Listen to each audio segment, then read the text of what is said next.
Hey guys, this is Kathleen Metcalf, and this is my P10 video blog for Art 110. So our project this week was going to Venice and trying our hand at graffiti on the art walls there, which was a kick in the pants. It was a lot of fun. So it was really easy, you just give them your ID, they gave you the permit. And we had our paint from the boxes that we got at the beginning of the semester for the class. But we also, it's kind of a limited selection there because between the three of us who had gone together, me and Crystal and Sarah, we had yellow, neon orange, and black.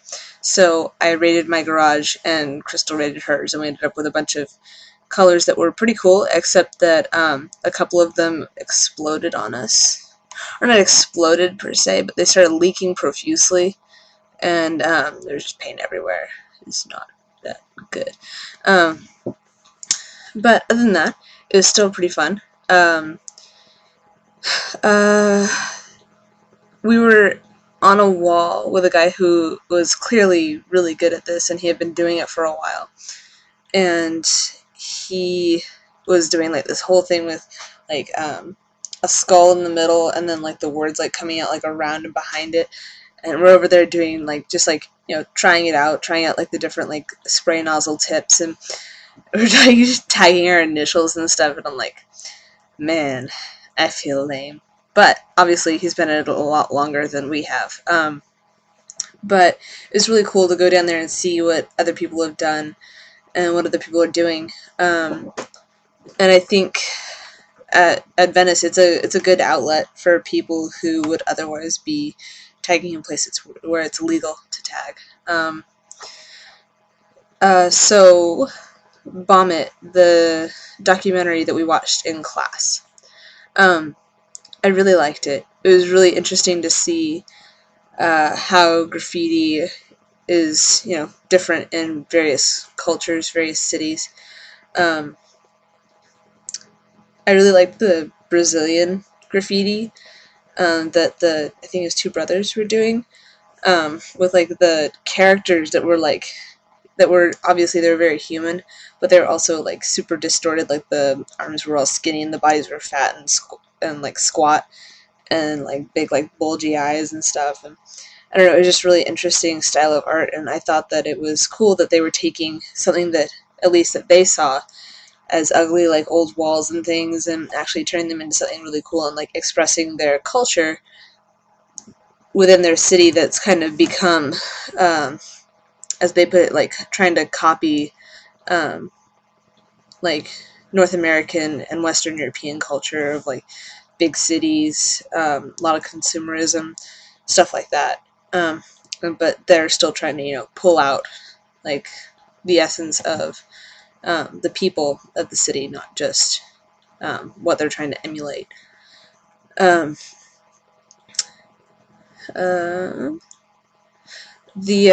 I'm trying to remember more from the video that we watched. The Japanese woman who was the graffiti artist, her stuff was really cool. I really liked how like clean like her lines were and everything. It was like a lot of really big pieces. They were really impressive.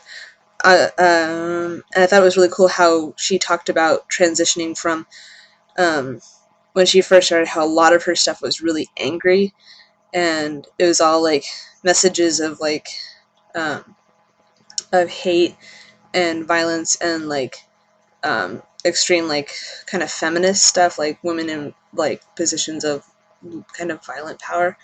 And then it like switched to like images of like happiness and joy after she had a baby, and so now she's like making all of her art and her graffiti like toward her, like for her child.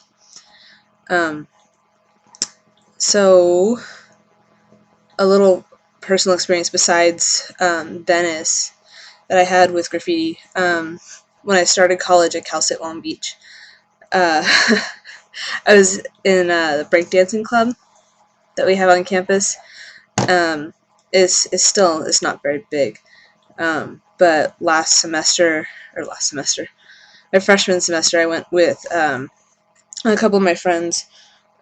One of whom was like the president of the club, so he was like organizing events, and he had like more, like was more in the know about what's going on in the b-boy community.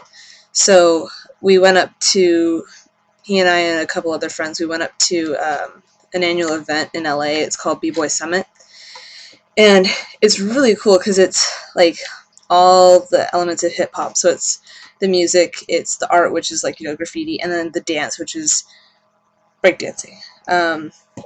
And so like this whole thing up in LA, I've forgotten the place that it was at.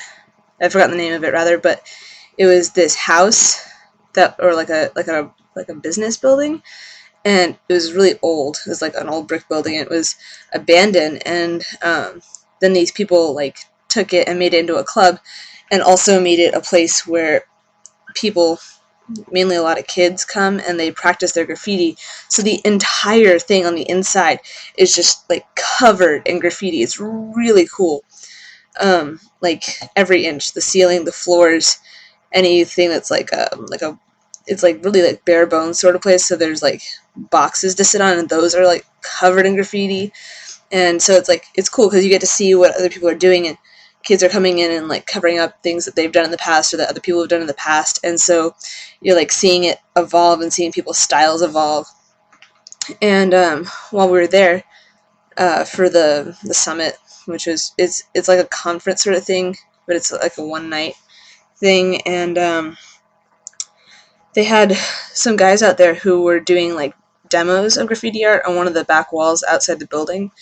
And they were doing these pieces, and they were just like enormous. It was covering an entire wall that was like, they were on ladders and stuff, and it was like 12-foot tall wall, and it was probably 20 yards long, and there was like 3 or 4 guys, and they were just like covering the whole thing. And one of like the center piece was like B-Boy Summit written in this really like awesome funky font, and this like weird like dog character like coming out of it. I don't know, but it was just really cool to like see the guy at work and see like all the layering he was doing, because it's weird. It kind of reminds me of working like in Photoshop with like a tablet, where you go back and you do layers and layers and layers, and like obviously the most prominent things you want done last, which kind of like the opposite of working with like some other mediums, some more traditional mediums. But yeah, so that was something that I saw, and I thought it was really cool. So I started doing a little bit of stuff. Obviously, I didn't really have an opportunity or a means to practice it much because I don't actually live in LA, and uh, I've got a lot of reasons not to get caught tagging illegally. Then it'd just be a little weird because I don't know. I'm not exactly the type that you would find tagging, I guess. Stereotypes. But yeah, so I got into at least like that style of art for a while, and so I did like t-shirts for the club and stuff like that, and like printed it and stuff, and I was like, oh, that's so cool. And then I just kind of fell out of the whole breakdancing scene and everything, but it was really cool to, at least for a little bit, be kind of submerged in the culture. It's very different from what I grew up in. So, also, just a last note on our whole Venice experience.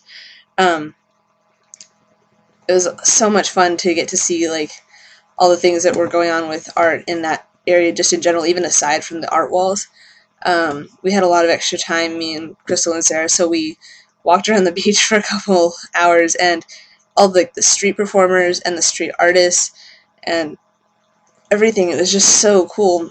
And I don't know, it's like even in a lot of other beach areas, there like isn't that much like dense amount of people who are actually really talented. Some of those people, I don't know why they're out there, as opposed to like some of the people out there. I'm like, why don't they have like a record deal or something? Why are they performing on the street?